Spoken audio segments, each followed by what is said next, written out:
नमस्कार दोस्तों, गोपाल सिंह जी के यूट्यूब चैनल पे आप सभी दोस्तों का हार्दिक स्वागत और अभिनंदन। आज हम जिस दुर्ग के बारे में पढ़ने वाले हैं, वो आज हम पढ़ेंगे राजस्थान के नागौर जिले के दुर्गों के बारे में। राजस्थान के नागौर जिले में जो भी महत्वपूर्ण दुर्ग है, वो सारे दुर्गों के बारे में हम पढ़ेंगे। नागौर जिले का जो विश्वस्त दुर्ग है, जिसके बारे में आपके अमर सिंह राठौड़ की शौर्य गाथाएं जिस दुर्ग के माध्यम से जुड़ी हुई है, उस दुर्ग के बारे में पढ़ेंगे, जहां पे नागवंशीय शासकों का आधिपत्य रहा। उस दुर्ग के बारे में हम चर्चा करने वाले हैं। हम उस दुर्ग के बारे में चर्चा करेंगे जहां पे 1570 में नागौर दरबार का आयोजन किया गया था। हम उस दुर्ग के बारे में पढ़ेंगे जिसके बारे में जहां पर आपके अकबर ने शुक्र तालाब का निर्माण करवाया था। हम उस दुर्ग के बारे में पढ़ेंगे जहां पर राजस्थान का सर्वश्रेष्ठ कलात्मक बोले तो बादल महल स्थित है। तो आइए बिना किसी देरी के शुरुआत करते हैं राजस्थान के उस दुर्ग की, उस किले की, जिसके बारे में हम एक अनुपम कड़ियों के माध्यम से उसको आगे बढ़ाएंगे। आपके जितने भी लोग जुड़े हुए हैं, ज्यादा से ज्यादा वीडियो को शेयर करें और लाइव आ जाए। बिल्कुल, आज अपने को अपने टारगेट को लेकर के आगे बढ़ना है। और आज हम जिस दुर्ग के बारे में पढ़ेंगे, बहुत ही महत्वपूर्ण दुर्ग होने वाले हैं। और आज हम नागौर जिले के प्रमुख दुर्गों के बारे में चर्चा करने वाले हैं। दोस्तों, आज नागौर जिले के प्रमुख दुर्गों के बारे में चर्चा करेंगे, जो परीक्षा की दृष्टि से सबसे महत्वपूर्ण दुर्ग है। ठीक है, तो आइए बिना किसी देरी के, जो नए लोग हैं वो अपने चैनल को सब्सक्राइब जरूर कीजिए। सब्सक्राइब करना नहीं भूले। अगर आप सब्सक्राइब नहीं करोगे तो हमेशा जो लाइव क्लास आती है उसका नोटिफिकेशन आपको नहीं मिल पाएगा। इसलिए अपने हर एक वीडियो को सब्सक्राइब कर लिया करो। यूट्यूब चैनल को सब्सक्राइब कर लोगे, नोटिफिकेशन के लिए बेल आइकन को प्रेस कर लो, ताकि हर एक नई अपडेट आप तक पहुंच सके। ठीक है, तो आइए शुरुआत करते हैं जिस दुर्ग के बारे में। उसका नाम है नागौर दुर्ग। आज पढ़ेंगे नागौर दुर्ग।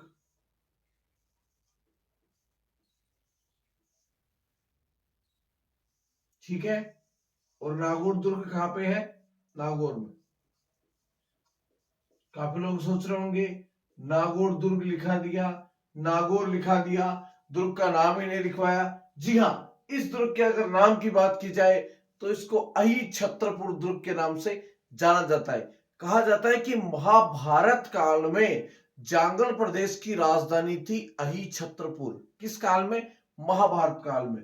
तो वो पढ़ेंगे इसके उपनाम में। इससे पहले देखते हैं इसका निर्माण किसने करवाया।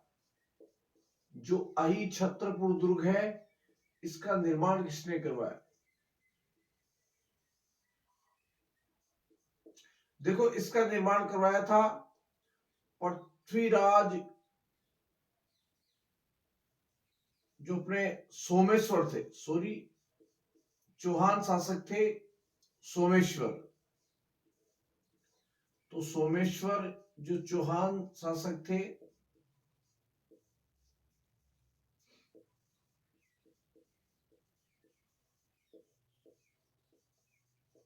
इनके सामंत थे केमास।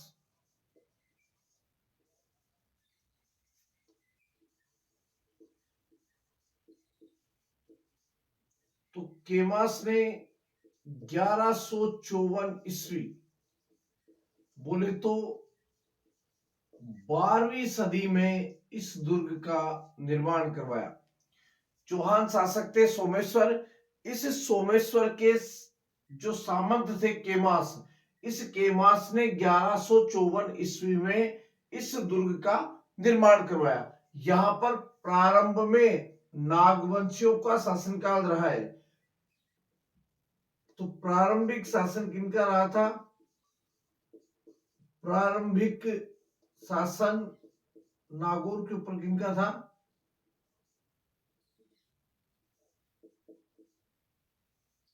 नागवंशी शासकों का, नागवंशीय शासकों का।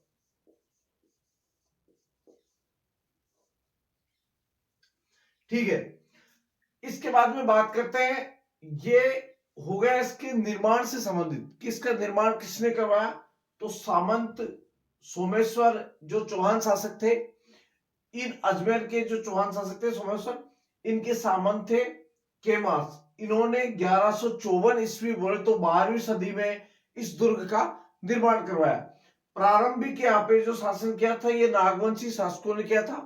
श्रेणी की बात की जाए तो ये दुर्ग धानवन दुर्ग की श्रेणी में आता है। कौन सी श्रेणी में?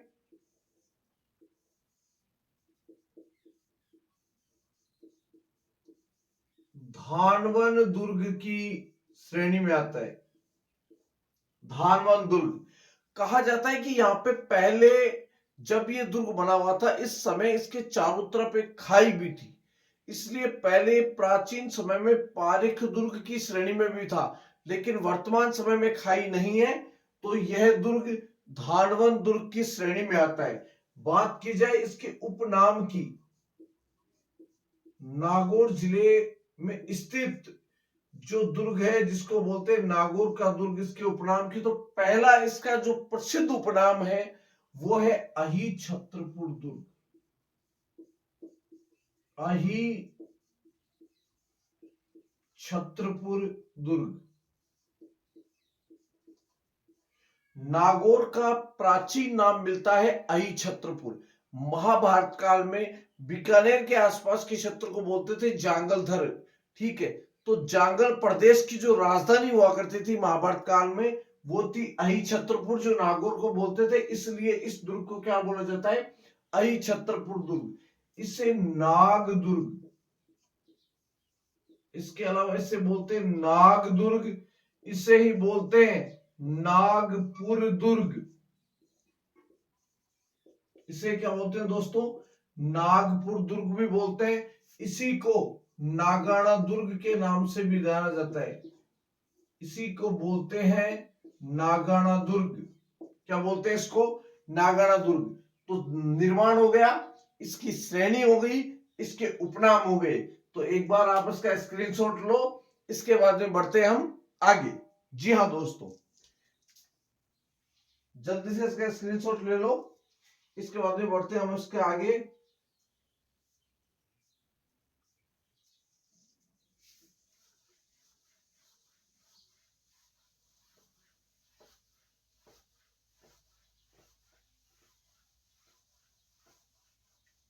ठीक है, अब बात करते हैं इसके दरवाजों की।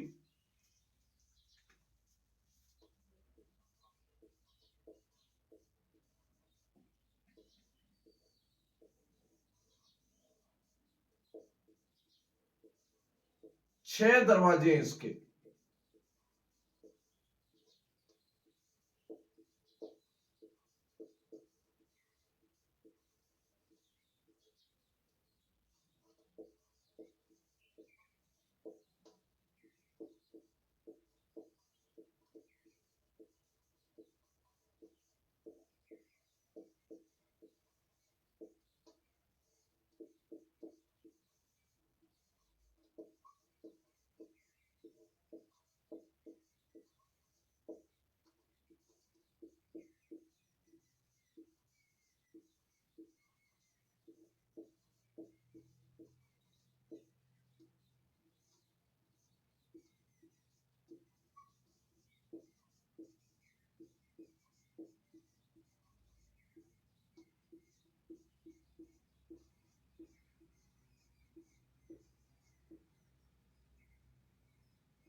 ठीक है, तो दोस्तों इसके जो दरवाजे हैं वो छह दरवाजे हैं।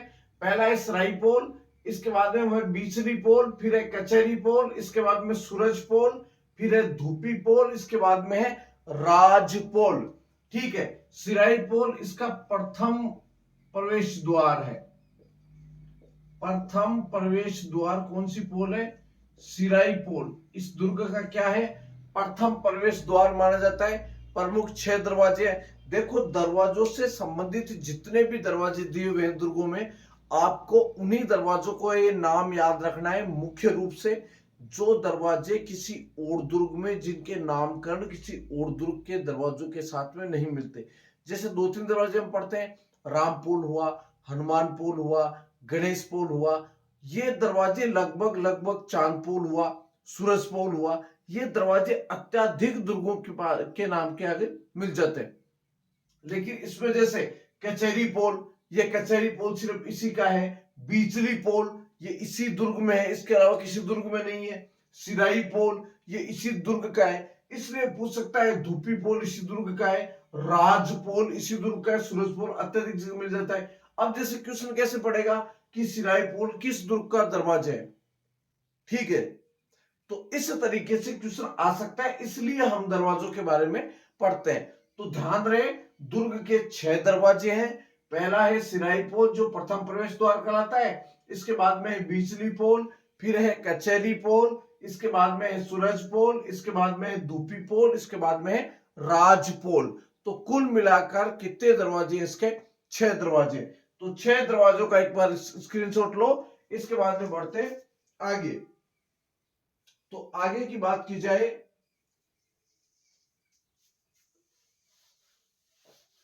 तो इसके महत्वपूर्ण तथ्य देखते हैं। और महत्वपूर्ण तथ्यों में सबसे पहली बात की जाए तो इस यहां पर 1570 में देखिए महत्वपूर्ण चीज है, 1570 में अकबर ने नागौर दरबार का आयोजन किया था। नागौर दरबार का आयोजन किया किस दुर्ग में दोस्तों? नागौर के दुर्ग में, या बोले तो अहिछत्रपुर दुर्ग में। दूसरी महत्वपूर्ण चीज, अकबर ने यहां पर शुक्र तालाब बनवाया था। तो अकबर ने शुक्र तालाब बनवाया।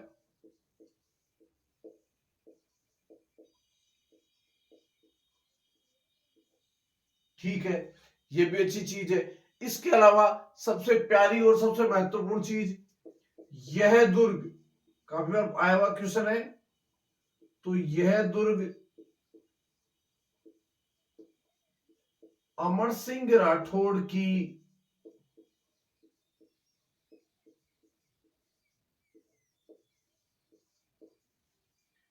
वीरता या शौर्य वीरता का प्रतीक है। शौर्य वीरता का प्रतीक है।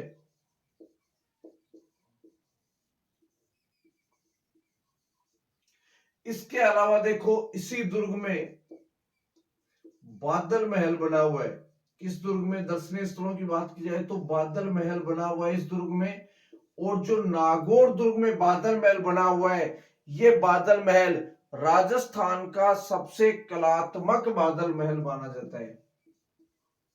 तो राजस्थान का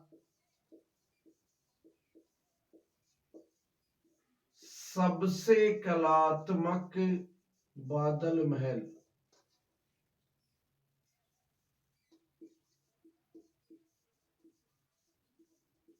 राजस्थान का सबसे कलात्मक बादल महल कहां पे स्थित है? आपके नागौर दुर्ग में स्थित है। यहीं पर शुक्र तालाब है, यहां पर महाराजा बख्त सिंह के महल भी है दोस्तों। यहीं पर है महाराजा बख्त सिंह के महल।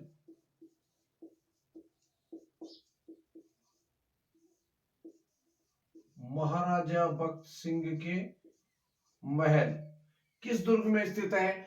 आपके नागौर दुर्ग में स्थित है।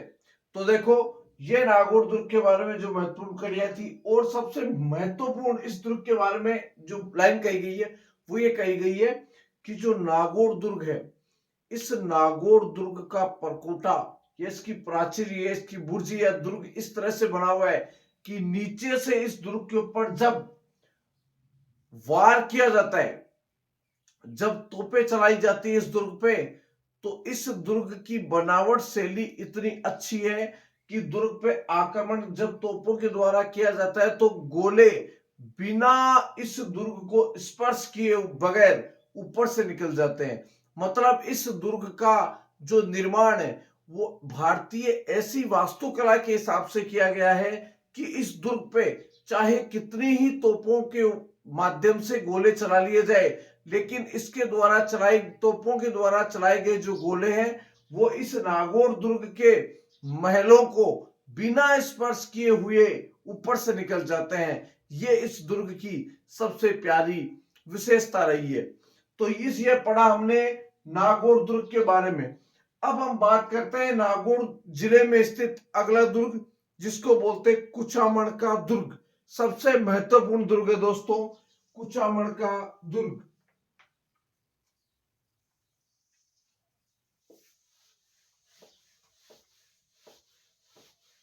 अब बात करते हैं कुचामन दुर्ग के बारे में।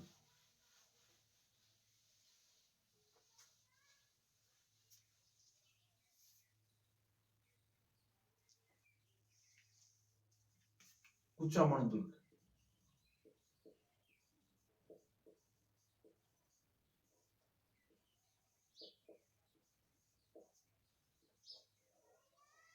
कहां पे कुचामन दुर्ग दोस्तों? नागौर में।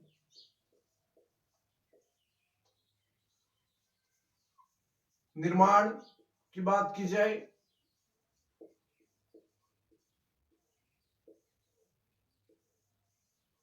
तो इसका निर्माण करवाया था जालिम सिंह ने।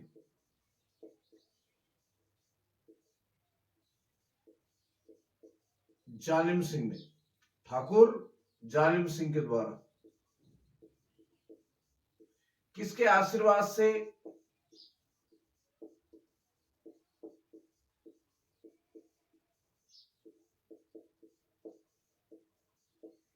वनखंडी महात्मा के आशीर्वाद से।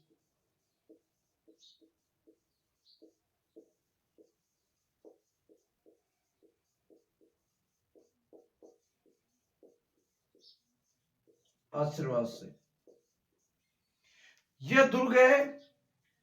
इस दुर्ग के लिए एक कहावत है कि ऐसा किला रानी जाए के पास में हो सकता है। क्या कहावत कही गई है? सबसे महत्वपूर्ण कड़ियां है दोस्तों इस किले की, कि ऐसा किला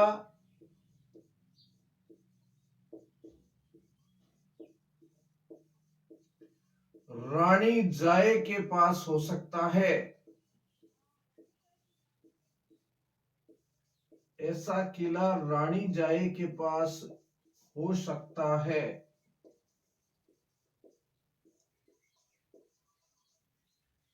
ठाकुरानी जाए के पास नहीं हो सकता।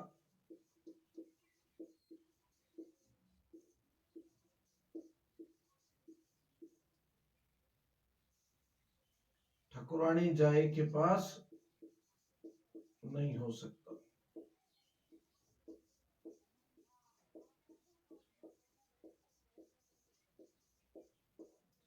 तो ये कहावत किस दुर्ग के लिए कही गई है? ये क्वेश्चन आ सकता है क्योंकि मैंने आपको पहले ही बताया था सीईटी के एग्जाम में अत्यधिक जो क्वेश्चन पढ़ रहे हैं उन अत्यधिक क्वेश्चनों में आजकल ऐसी चर्चा की जा रही है, किसी भी दुर्ग के बारे में कुछ भी लेकर के कैसा भी क्वेश्चन पूछ लिया जाता है। इसके अलावा इस दुर्ग की महत्वपूर्ण बात की जाए तो इसे सामंती किलों का सिरमौर कहा जाता है। सामंती किलों का सिरमौर, या बोल सकते हैं जागीरी किलों का सिरमौर।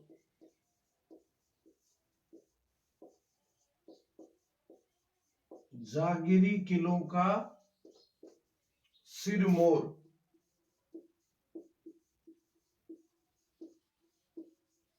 किस किले के बारे में कहा गया है? कुचामन के किले के बारे में।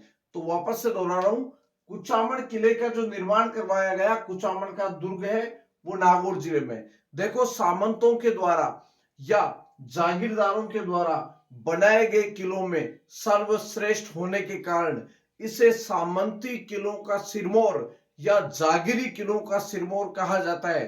और ये जो दुर्ग आता है ये दुर्ग के जो जिस श्रेणी में आता है वो आता है गिरी दुर्ग की श्रेणी में। श्रेणी भी पूछ ली जा सकती है भाई, कुचामन का दुर्ग गिरी दुर्ग की श्रेणी का दुर्ग है, तो गिरी दुर्ग की श्रेणी में आता है। इस दुर्ग का जो निर्माण करवाया गया वो ठाकुर जालिम सिंह के द्वारा करवाया गया। किसके द्वारा? ठाकुर जालिम सिंह के द्वारा। और ठाकुर जालिम सिंह नहीं आकर के जालिम सिंह मेड़तिया भी आ सकता है, राठौड़ थे ये मेड़ता से रिलेटिव, तो ठाकुर जालिम सिंह मेड़तिया के द्वारा इस दुर्ग का निर्माण करवाया गया। किसके आशीर्वाद से? वनखंडी महात्मा के आशीर्वाद से। कुचामन के दुर्ग का निर्माण किसके आशीर्वाद से करवाया गया? वनखंडी महात्मा के आशीर्वाद से करवाया गया। कहा जाता है इस दुर्ग को देखने के बाद में ऐसा प्रतीत होता है कि यह दुर्ग शायद किसी रानी के जाए, मतलब किसी राजकुमार या किसी शासक के द्वारा बनाया गया दुर्ग है। किसी सामंत की इतनी हैसियत नहीं कि इतना अच्छा दुर्ग बना सके। इस दुर्ग को देखने के बाद में यह चीज प्रतीत होती है। इसी वजह से इस दुर्ग के बारे में कहा गया है, किस दुर्ग के बारे में? कुचामन के दुर्ग के बारे में, कि ऐसा किला रानी जाए के पास में हो सकता है, ठकुरानी जाए के पास में नहीं हो सकता। ये कहावत किस दुर्ग के लिए कही गई है?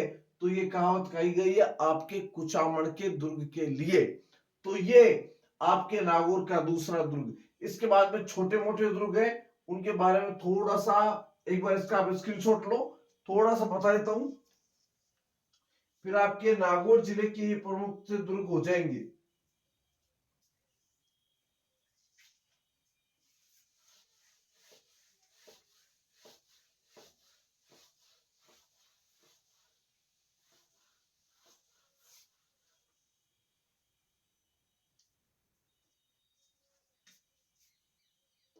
एक है खींवसर का किला। कुचामन के किले के बाद में अब हम आगे बात करते हैं खींवसर के किले की।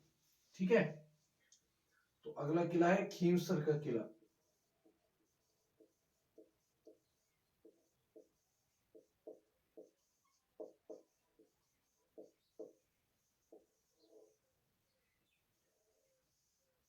देखो, खींवसर किले का जो निर्माण करवाया वो राव करम सिंह ने करवाया था। करम सिंह, राव करम सिंह।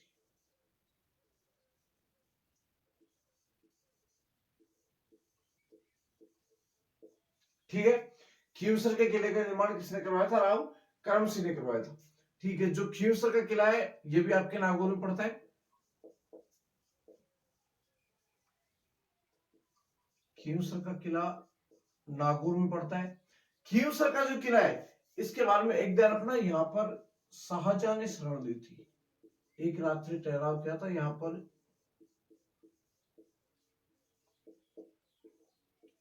शाहजहां ने, एक रात्रि विश्राम किया था।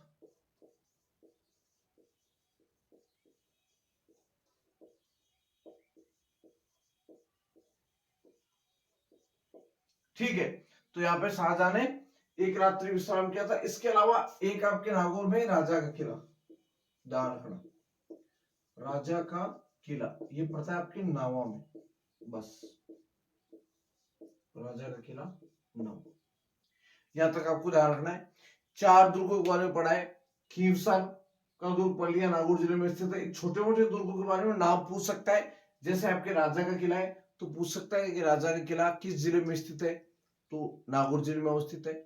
खींवसर है, इसके लिए पूछ सकता है कि निर्माण वगैरह तो कुछ पूछे या नहीं पूछे, लेकिन क्वेश्चन आ सकता है। देखो, अपन जो तैयारी कर रहे हैं वो ऐसी तैयारी कर रहे हैं कि पूर्ण रूप से महत्वपूर्ण तथ्यों को लेके चल रहे हैं और आगे बढ़ते हुए चल रहे हैं।